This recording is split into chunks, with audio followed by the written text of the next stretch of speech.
마태복음 11장 25절에서 27절 그리스도를 아는 영광이라는 말씀의 제목으로 함께 은혜의 말씀을 나누고자 합니다. 네, 오늘 말씀은 이제 심판을 주님께서 선고를 하신 이후에 주님께서 기도하신 내용, 기도의 내용이거든요. 그러니까 주님께서 앞선에 심판을 말씀하시고 이제 주님께서 기도하십니다. 하나님의 지혜가 마지막 시대에 세례 요한을 엘리야로 보내셨어요. 하나님은 정권을 주신 아들을 보내서 천국을 전파하심으로 그의 의로우심을 드러내십니다. 하나님께서 세례 요한을 광야에서 금식하며 백성으로 회개케 해서 천국 왕께로 인도하게 하셨어요. 세례 요한의 사명은 광야에 있는 거예요. 거기서 금식해요. 왜 금식합니까? 하나님의 나라가 무너졌으니, 하나님의 영광이 사라졌으니 금식하는 거예요. 그리고 그 백성이 그런 지경에 이른 것, 하나님의 영광이 사라지고 하나님의 나라가 무너진 것은 자기 백성의 범죄 때문에 그래요. 그래서 회개케 하는 역사로 금식하면서 일을 합니다. 그러면서 이제 이후에 새로운 왕이 올 텐데 그가 영광을 이루실 것이라고, 그가 새 나라의 영광을 완전하게 하실 것이라고 천국 왕에게 이 세례 요한은 그를 백성을 인도합니다. 천국 왕께서는 죄인들과 함께 먹고 마시며 안식일의 주인으로 들판에 양식을 주시며 치유하심으로 그의 천국을 증거하세요. 세례 요한은 금식을 했는데 천국 왕이신 예수님께서 오시니까 먹어요. 그것도 그냥 먹는 게 아니라 죄인들과 먹어요. 그들과 함께하면서 들판에서 일용할 양식으로 오병이어의 역사로 먹이세요. 그리고 또한 여러 백성을 치료하시고 회복하시고 은혜를 주세요. 세례 요한은 금식하는데 예수님은 드세요. 왜냐하면 그가 천국의 왕으로 이제 자기 백성의 죄를 용서하시고 자기 백성을 영광스러운 하나님의 나라 영광에 이르게 하시는 은혜의 일을 하시기 때문에 먹으시는 거예요. 그리고 자기 백성에게 치료하시고 은혜를 주십니다. 세례 요한의 증거를 듣고 또한 천국 왕의 능력을 많이 보고도 영접하지 않은 자에게 천국 왕께서는 가장 큰 심판을 선고하셨어요. 그래서 예수님께서 여러 가베나움 지역에서 많은 일을 했는데도 회개치 않는 그들을 보시고 이제 이곳이 소돔과 고모라보다도 더 많은 심판을 받을 것이다 라고 말씀하신 거예요. 천국 왕은 아버지의 정권을 주신 아들이시며 아버지의 계시자예요. 아들의 심판은 아버지의 심판이에요. 아들은 아버지께서 그에게 주신 순종하는 자에게 천국의 안식을 주셔서 아버지의 뜻을 다 이루시는 분이세요. 예수님은 이 마태복음에서 우리에게 말씀하는 예수님은 하나님 아버지의 정권자예요. 왕이세요. 권능의 주님이세요. 그래서 그가 복 주실 권세도 있고 심판할 권세도 있어요. 그렇기 때문에 주님께서 말씀하시는 그 음성을 듣고 그 백성이 영접해야 돼요. 왜냐하면 이전에 이스라엘 백성이 바벨론 포로 시대 때도 그리고 그 이후에도 또 예수님이 오실 그 당시까지도 여전히 하나님을 버리고 하나님을 등지고 하나님 앞에 범죄하는 백성으로 살았다라는 것입니다. 그래서 예수님께서 그들에게 권능과 능력을 행해서 나를 따르라고, 나를 영접하라고, 나는 아버지의 대행자라고, 아버지가 나를 보내셨고 나는 아버지의 정권을 가지고 일을 하고 그리고 그 아버지의 정권은 복을 주시는 권세뿐만 아니라 심판을 주시는 권세도 있음을 그들에게 말하면서 아버지의 영광 안에 너희가 모든 것을 행하라고 말씀합니다. 자, 오늘 본문은 아버지의 계시자인 아들의 심판과 구원이 아버지의 의로운 뜻임을 강조하는 말씀이에요. 그러니까 아버지 계시자인 이 아들이 심판하고 구원하는 것이 하나님 아버지의 뜻이에요. 구원하는 것도 하나님 아버지의 뜻이고 심판하는 것도 하나님 아버지의 뜻이에요. 그러니까 그리스도의 나라, 영광스러운 하나님의 나라는 구원도 있고 심판도 있다는 거예요. 우리는 항상 구원이라는 것에 포커스를 맞추지만 우리에게 있어서 심판이라는 것도 생각하고 염려하고 우리가 항상 기억해야 될 것입니다. 오늘 본문과 같은 말씀이 누가복음 10장 21절과 24절까지에도 기록되어 있습니다. 누가복음 10장 21에서 24절 말씀을 읽어드리면 이런 말씀이에요. 그때 예수께서 성령으로 기뻐하시며 이르시되 천지의 주제이신 아버지여 이것을 지혜롭고 슬기 있는 자들에게는 숨기시고 어린 아이들에게는 나타내심을 감사하나이다. 옳소이다. 이렇게 된 것이 아버지의 뜻이니이다. 내 아버지께서 모든 것을 내게 주셨으니 아버지 외에는 아들이 누구인지 아는 자가 없고 아들과 또 아들의 소원대로 계시를 받은 자 외에는 아버지가 누구인지를 아는 자가 없나이다 하시고 제자들을 돌아보시며 조용히 이르시되 너희가 보는 것을 보는 눈은 복이 있도다. 내가 너희에게 말하노니 많은 선지자와 임금이 너희가 보는 바를 보고자 하였으되 보지 못하였으며 너희가 듣는 바를 듣고자 하였으되 듣지 못하였느니라 라고 말씀합니다. 여기 보면 주님께서 성령으로 기뻐하시면서 말씀을 하셨다. 그러나 오늘 본문의 내용은 심판을 말씀하시고 하는 것이기 때문에 기쁨에 관한 것은 아니시죠. 왜 본문 누가복음에서 기뻐하셨는가? 70인의 제자들의 선교 보고를 받았어요. 그러니까 이런 일도 있었고 저런 일도 있었고 선교의 성과가 매우 탁월하고 매우 많았다는 것을 보고를 받았어요. 그래서 너무나도 흡족하신 거예요. 그때 성령께서 기뻐하며 기도하게 하셨다는 거죠. 예수님께서 성령으로 기뻐하며 기도하셨어요. 70인의 전도대가 나가서 여기도 가서 전도하고 저기 가서 전도하고 권능과 능력을 많이 행하시고 나서 이런 보고를 받으니 기쁨으로 기도하신 거예요. 그러니까 누가복음은 기쁨으로 기도하세요. 그러나 마태복음은 그렇게 시작을 안 하죠. 여기에 똑같은 내용이지만 거의 비슷한 내용이지만 그 시작과 서두가 좀 다르다. 그리고 결론적으로 말씀하기를 제자들을 돌아보시면서 조용히 말씀하시되 너희가 보는 것을 보는 눈이 복이 있도다. 내가 너희에게 말하노니 많은 선지자와 임금이 너희가 보는 바를 보고자 하였으되 보지 못하였으며 너희가 듣는 바를 듣고자 했을 때 듣지 못하였다 말씀합니다. 뭘 못 보고 뭘 못 듣고 그랬습니까?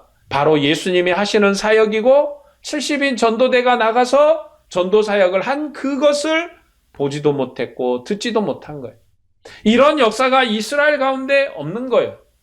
권능을 행하는데 이전에 엘리야도 있었고 엘리사도 있었고 많은 선지자들도 있었고 권능의 역사가 있었지만 예수님께서는 예수님 본인만 일하신 것이 아니라 70인에게 성령의 권세를 주어서 내보냈더니 그들도 동일하게 가서 예수님처럼 능력과 권능과 권세로 수많은 사람이 일을 하고 그리고 수많은 사람이 일을 하니까 그 결과도 수많은 역사로 나타나서 이런 보고가 없었던 거죠. 바로 너희가 바로 그 많은 선지자 임금이 보고자 하고 또 듣고자 했던 역사의 그 결말이라고 말씀하는 거예요. 그러니까 얼마나 기쁘고 얼마나 즐거운 일인가라고 말하는 거죠. 누가복음은 아버지의 계시자이신 예수님께서 하나님께서 주신 종말의 새 백성인 제자들의 믿음을 기뻐하셨음을 강조하는 거예요. 이 놀라운 역사가 나타났음을 감사합니다. 그러나 마태복음은 갈릴리 마을에 대한 심판 선고 다음에 말씀을 하세요. 심판을 선고하시고 나서 말씀을 합니다. 그러니까 누가복음의 기쁨과는 조금 다른 결이 있는 거죠. 결이 달라요. 기뻐서 말씀한 것이 아니라 슬퍼서 말씀하는 거예요. 그럼에도 여전히 너희가 날 따라야 된다는 것을 말씀하는 거예요. 그 시작은 그때 예수께서 대답하여 이르시되라고 시작을 합니다. 그때가 어느 때예요? 바로 심판을 선고한 다음에 이제 예수님께서 가버나움에 대한 갈릴리에 대한 심판을 선고하고 나서 이제 그리고 나서 말씀하세요. 마태복음은 아버지의 계시자인 아들의 심판과 구원의 권세를 강조해요. 그러니까 마태복음은 심판과 구원을 강조해요. 왜냐? 이 복음을 받은 백성이 누구예요? 유대인이에요. 그들에게 썼어요. 그들이 하나님을 따르고 믿고 소망하면서 살아가는 것 같지만 여전히 그들은 바벨론 포로 역사 가운데 사는 것이고 하나님의 능력 안에서 그들은 불순종한 백성으로 살았어요. 그 불순종의 결과가 뭐냐? 아들을 십자가에 잡아 죽이기까지 그들은 불순종했다는 거예요. 끝까지 불순종했어요. 요한복음은 그들의 불순종을 고발하기를 뭐라고 하냐면 여호와 하나님이 우리의 왕이 아니라 누가 우리의 왕이라고요? 로마의 황제가 우리의 왕이다. 그렇게 고백하게 한 거죠. 그것이 그들의 범죄함. 그래서 마태복음은 바로 심판과 구원을 강조합니다. 그렇게 해서 그들로 이스라엘 유대인으로 회복하여서 구원에 이르라고 경고하는 거예요. 본문에서 예수님께서는 천지의 주제이신 그의 아버지께 감사 기도를 합니다. 예수님께서 감사드린 이유는 그의 아버지께서 아들인 자기를 통해서 심판과 구원을 완성하시기 때문에 그래요. 이제 예수님이 마지막 심판자이고 마지막 구원자예요. 더 이상 없어요. 종말이에요.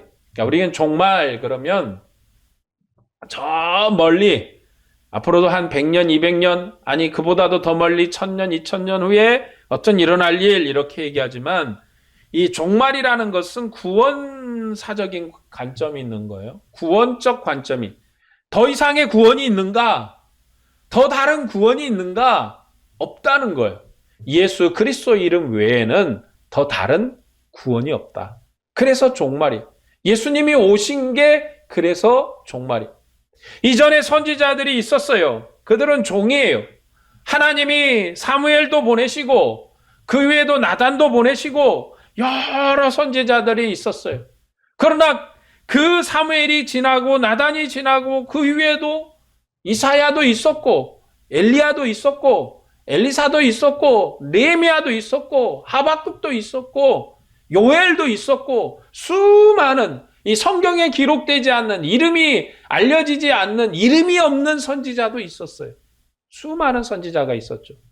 하나님이 끊임없이 자기의 종들을 보내서 그들을 경고하시고 위로하시고 돌보시고 사랑하시고 때로는 혼도 내시고 때로는 사랑도 하시고 그렇게 하면서 했어요. 그럼에도 여전히 종을 보내시는 역사였기 때문에 마지막이 아니었던 거죠. 그런데 이제 아무리 보내도 말을 안 들으니까 마지막에 자기 아들을 보내신 거예요. 그가 오신 것이 마지막이에요. 이제 마지막이에요. 마지막. 우리가 정말로 마지막 계시의 시대, 계시록의 시대에 우리가 맞이할 구원도 지금 우리의 받은 구원과 다르지 않은 구원이에요. 같은 구원이에요. 우리가 예수의 이름으로 구원받았고 그 종말의 역사의 마지막에 받을 구원도 예수 그리스도의 이름으로 구원을 받을 거예요. 다른 이름이 없어요. 그래서 예수님이 오신 게 종말이에요. 그리고 예수님이 가져오신 게 종말의 구원이에요. 예수님께서 행하시는 것이 종말의 심판이에요. 이제 예수님의 심판은 다시 회복할 수 없는 심판이에요. 이스라엘 백성이 바벨론의 심판도 받고 그리고 메데 파사의 심판도 받고 로마의 심판도 받고 여러 역사가 있었지만 그래도 회복할 수가 있었어요. 그래도 은혜를 받을 수가 있었어요. 왜냐하면 마지막이 아니었기 때문에. 그러나 이제 한마디로 얘기하면 호적에서 파버린 거예요. 호적에서 파버렸어요. 그러면 더 이상 아무것도 아닌 거죠. 옛날에 제가 이제 처음 사역했던 교회에 한 권사님이 계셨는데 아들을 어렸을 때 입양을 했어요. 아들을 입양을 해서 이제 데려서 키웠는데 이 아들이 아주 나빠. 커서 보니까 아주 나빠. 하도 이렇게 힘들게 하고 맨날 오면은 돈 달라고 그러고 술 마시고 꼬장을 부리고 그러니까 하다 안 되니까 이제 법원에다가 그 친자가 아니다. 그러니까 호적에서 정리해달라. 소송을 냈어요. 그래서 친자가 아니니까 호적에서 정리해달라. 그래가지고 법원에서 승소 판결을 받았어요. 그래가지고 호적을 정리해버린 거예요. 그러고 나서 더 이상 오지 마라. 나는 네 애미도 아니고 내가 널 데려다 키웠는데 내가 널 데려서 어렸을 때부터 밥도 먹이고 뭣도 하고 학교도 보내고 다 해줬으면 됐지. 이제 와서 나한테까지 힘들게 하느냐 하고 파버리더라고요. 호적을. 그러면 이제 법적으로 뭐 아는 관계는 되겠지만 법적으로는 호적 관계가 아니잖아요. 친자 관계가 없어요. 권사님이 돌아가셔도 재산을 상속할 권한이 다 사라져버린 거예요. 예수님께서 행하시는 심판은 마치 우리에게 그런 것 같은 거예요. 이제 더 이상 그전에는 애들이 말을 안 들으니까 때리고 달래고 얼래고 사탕도 줬다가 매도 줬다가 하면서 하셨지만 이제는 아들이 마지막 심판자예요. 이제 이 주님을 그리고 나서 아들이 새로운 나라를 열었어요. 그리고 이 나라에 이제 새롭게 호적 등록을 안 하면 이 나라와 아무 상관이 없다는 거예요. 그래서 이제 이스라엘 백성이라 할지라도 예수 안에서 새로운 구원으로 나와야 되는 거예요. 종말의 심판과 구원은 지혜롭고 슬기 있는 자에게는 천국을 감추시고 어린아이들에게는 천국을 나타내시는 일이에요. 여러분 똑똑하다. 그러니까 여기서 지혜롭고 슬기로움은 율법과 관련된 거예요. 율법에 슬기롭고 지혜로운 자들에게는 예수님이 하시는 게 이해가 안 돼. 그래서 감춰진 거예요.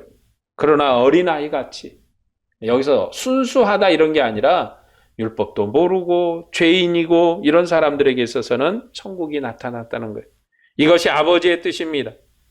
아들은 아버지께서 아들의 심판과 구원을 통해서 아버지의 뜻을 이루신 것을 감사드린 거예요. 아버지의 계시자이신 아들은 아버지께서 주신 전권을 심판과 구원으로 완성하신 하나님의 아들이시고 하나님의 대행자예요. 하나님의 대행자. 여러분 굉장히 중요한 거예요. 대행자예요.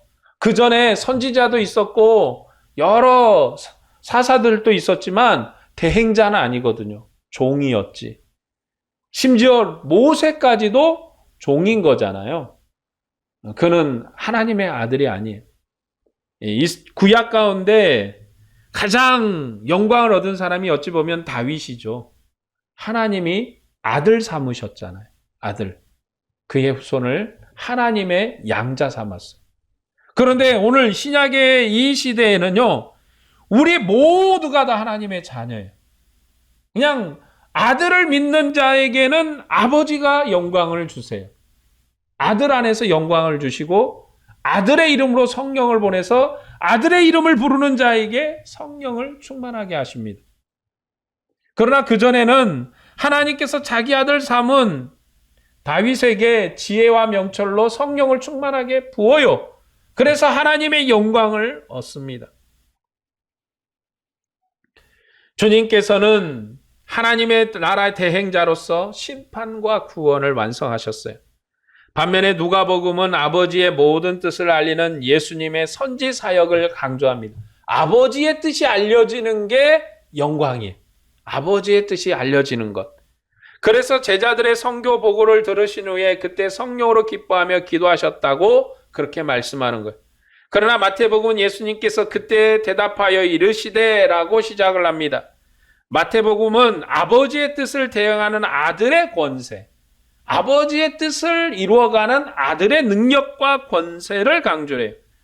예수님께서는 갈릴리 마을들에 대한 그의 심판 선고와 그를 순종하는 자들에게 천국 안식을 주시는 그의 권세가 아버지의 뜻이었다는 거예요. 가버나움에 심판을 베푸신 거 그 아버지의 뜻이었다는 거예요. 갈릴리 여러 고을에 대한 심판이 아버지의 뜻이었다는 거예요. 왜요? 하나님의 아들 천국의 왕을 영접하지 아니하고 천국의 왕이 행하신 일을 기뻐하지 않는 자들에게 아버지께서도 심판을 행하신다는 거예요. 아버지께 대답하여 말씀하신 것은 아들은 아버지의 뜻을 이루는 대행자이기 때문에 그런 거예요. 천지의 주제이신 하나님은 천지 창조주 여호와 하나님이십니다. 천지 창조주 여호와께서 만민을 구원하시는 뜻을 이루시려고 아브람과 그의 후손 이스라엘의 하나님이 되시고 그의 지혜로운 말씀을 주셨으며 지혜롭고 슬기 있는 자들을 관원으로 세우셨어요. 하나님께서 처음에 이제 아담과 하와가 이제 있었잖아요. 아담과 하와가 에덴 동산에서 심판을 받아 쫓겨났단 말이에요.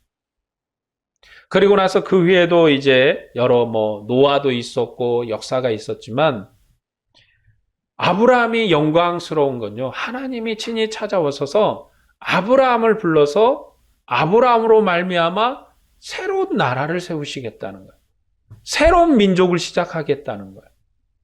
그러면서 이제 이삭을 낳게 하시는데 이삭이 사실은 100세가 되어서 낳은 아들이에요. 나이가 많아서 낳았으니까 귀하다 이런 게 아니라 인간의 모든 것으로는 생명이 끊어진 가운데 생명을 얻은 거예요. 그러니까 하나님의 역사로 새 창조된 민족이에요. 새롭게 창조된 이삭이 그 근본을 시작으로 하나님의 영광을 이루십니다. 이전에 노아에게 말씀하셨지만 에덴 동산에서 쫓겨난 다음에 노아에게 말씀하셨지만 노아에게 내가 너로 말미암아 새로운 나라를 세우시겠다 말씀하지 않으셨어요. 그런데 이제 최초로 찾아오셔서 아브라함이라는 사람을 통해서 나라를 시작하신 거예요. 새로운 역사. 그 역사가 어디서 영광을 얻었습니까? 바로 모세를 통해서 영광을 얻었죠. 그래서 나라가 됐잖아요. 그 위에 나라가 되고 에덴 동산에 이제 그들이 가나안을 마치 에덴 동산처럼 물려받고 받아서 그곳에서 영광을 얻었습니다. 이전에 구약시대 때는 바로 그들이 율법의 백성으로 사는 게 영광이었어요. 아브라함과 그의 후손을 이스라엘의 하나님이 되신 하나님께서 하나님의 나라가 되게 하셨습니다. 그래서 말씀을 주셔서 지혜롭고 슬기 있는 자들로 그 나라를 통치하겠어요. 이스라엘의 관원들이 하나님의 지혜 율법을 버렸으므로 하나님께서는 악한 목자인 관원들의 눈과 귀를 닫으심으로 율법의 말씀을 버리게 하셨습니다. 그러니까 그들이 영광을 얻은 것도 하나님의 은혜였고 그들이 비참함을 얻은 것도 하나님의 영광이에요. 하나님의 은혜예요. 그들이 하나님을 버리니까 그들의 관원의 눈을 닫아버려요.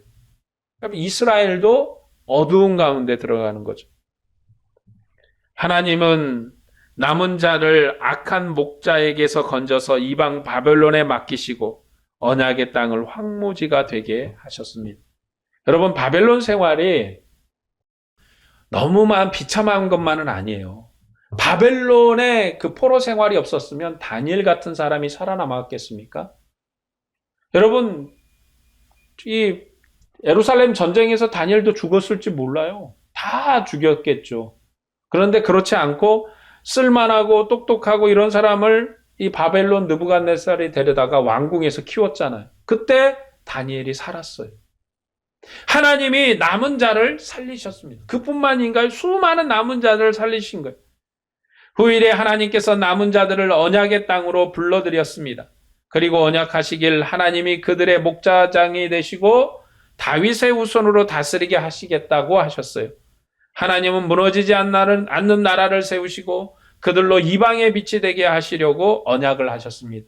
이것이 바벨론 시대의 남은 자에게 주신 언약이었어요. 이제 바벨론 시대가 지나가고 로마 시대가 되었습니다. 바로 이 로마가 바벨론의 상속자예요. 그래서 백성의 관원들과 도시들은 그들의 천국왕을 거역한 거예요. 로마 왕을 추종합니다. 하나님의 영광이 나타났는데도 여전히 바벨론 시대에 살고 있어요. 바벨론 역사 가운데 살고 있습니다. 로마 시대가 되었을 뿐이지 바벨론을 상속한 나라예요. 그래서 그 영광 가운데 살고 있는 거예요.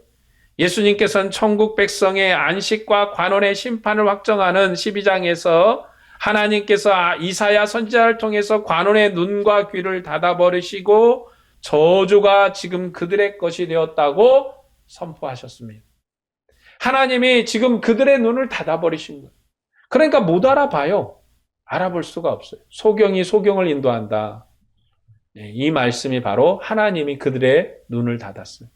이제 새로운 음성을 들어야 될 시대가 온 거예요. 천국 왕께서는 목자 없는 양처럼 유리하는 자기 백성을 모으시려고 12제자를 사도로 파송하셨어요. 예수님께서는 종말의 엘리야로 보내심을 받아 세례 요한과 천국의 왕이신 자기의 크고 많은 능력을 보이시고 회개하지 않는 갈릴리 마을을 심판날과 큰 심판을 선고하신 겁니다. 그리고 그에게 순종하는 새 백성을 주심으로 아버지께 감사해요. 물론 갈릴리 지역은 심판을 받았지만 여전히 그래도 하나님을 따르는 민족이 있어요. 하나님을 따르는 백성이 있어요. 자, 이것이 오늘 이 시대에 우리가 다시 한번 생각해야 될 말씀입니다. 뭐냐면 오늘 이 시대에 정말 엉또당또 하는 사람들로 인해서 교회가 많이 욕을 얻어먹고 또 교회가 많이 비판을 받고 또 교회가 많이 어려움에 처해 있어요. 그럼에도 하나님은 여전히 자기 백성을 부르십니다. 여전히 자기 백성이 있어요. 수많은 사람이 교회를 떠나가고 수많은 사람이 교회를 버린다 할지라도 하나님을 등진다 할지라도 그럼에도 하나님의 백성이 있습니다. 우리의 초점은 우리는 그곳에 눈을 둬야 돼요. 우리가 일할 때 우리가 주님 앞에 사역을 하고 주님의 나라 백성으로 순종하여 나갈 때 여전히 우리의 믿음과 신앙과 그 은혜가 하나님 가운데 있어야 돼요. 사람은요, 또 신앙은요, 어려움으로 흔들어 보는 거예요. 불과 같이 연단하는 것입니다. 어려움에 흔들어 보면, 채로 채보면 다 나오는 거예요. 그곳에서 남는 자가 있고 빠져나가는 자가 있어요. 하나님께서 심판을 선고하신 갈릴리와 그리고 또한 여러 가버나움이 있었지만 그럼에도 여전히 주님을 위해서 순종하는 새 백성이 있습니다. 하나님의 백성이 있어요. 이 사건이 역사의 반복인 거예요. 지도자를 버리고 비천한 자들을 남기신 포로기의 심판과 구원이 여전히 반복되는 거예요. 지도자인 지혜로운 자들이 천국왕을 거역한 것은 하나님께서 그들에게 천국을 감추신 심판의 역사예요. 그러나 하나님께서는 어린아이같이 비천한 자들에게 천국 문을 여셔요. 자기 백성과 다시 혼인하신 천국왕께 함께 먹고 마시며 천국의 안식에 참여토록 복을 주셔서 하나님의 뜻을 이루십니다.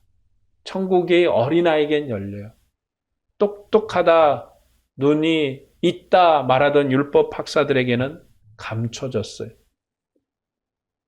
하나님의 계시자를 믿고 복종하는 것이 하나님께 복종하는 거예요. 구약시대에 하나님의 계시자로 세우신 모세는 하나님께서 대면하여 말씀한 존귀한 자였습니다. 여러분, 구약에서 가장 영광을 얻은 게 모세예요. 모세를 넘어갈 수가 없어요. 그래서 이스라엘 백성이 그러는 거죠. 우리는 모세의 제자인데. 왜냐하면 그는 하나님의 음성을 들은 사람이고 그냥 하나님의 음성을 단순히 들은 게 아니라 하나님으로부터 말씀을 받았어요. 율법을 받았어요. 법을 받았어요. 그런 민족이었거든요. 여러분, 아담이 가나안 땅에서 법을 받았잖아요. 그 법이 뭐였습니까? 선악과예요. 그래서 여러분, 선악과는 단순한 나무가 아니라 법이에요. 법. 어떤 법입니까? 하나님을 기억하게 하는 법이에요. 그러니까 선악과 나무를 보면서 아, 나는 피조물이구나. 내 위에 하나님이 계시구나. 라는 걸 기억하게 하는 나무예요. 그래서 그 나무를 취하는 것은 곧 내가 하나님임을 선언하는 것. 이스라엘 백성에 있어서 율법을 주십니다. 복종케 하세요. 그러므로 그들은 하나님 안에 순종해야 되는 백성임을 깨닫게 하고 기억하게 하십니다. 바로 그 법을 누가 줬습니까? 모세가 받아서 줬어요. 그런 모세라 할지라도 그는 천사들이 호위하는 휘장 밖에 있는 종이에요. 하나님의 지성소 안에 들어갈 수 없는 백성이에요. 휘장 밖에서 하나님의 음성을 듣는 사람이에요. 하나님께서 그의 모든 뜻을 이루시려고 이제는 종말에 그의 정권을 가진 아들을 보내셨어요. 모세는 종이기 때문에 이제 아들을 보내신 거예요. 아들은 아버지와 가림이 없이 서로 아는 친밀함에 있습니다. 아버지가 내 안에, 내가 아버지 안에 있다고 그래요. 예수님이. 아버지가 내 안에 있다. 내가 아버지 안에 있다. 이 정도로 친밀하세요.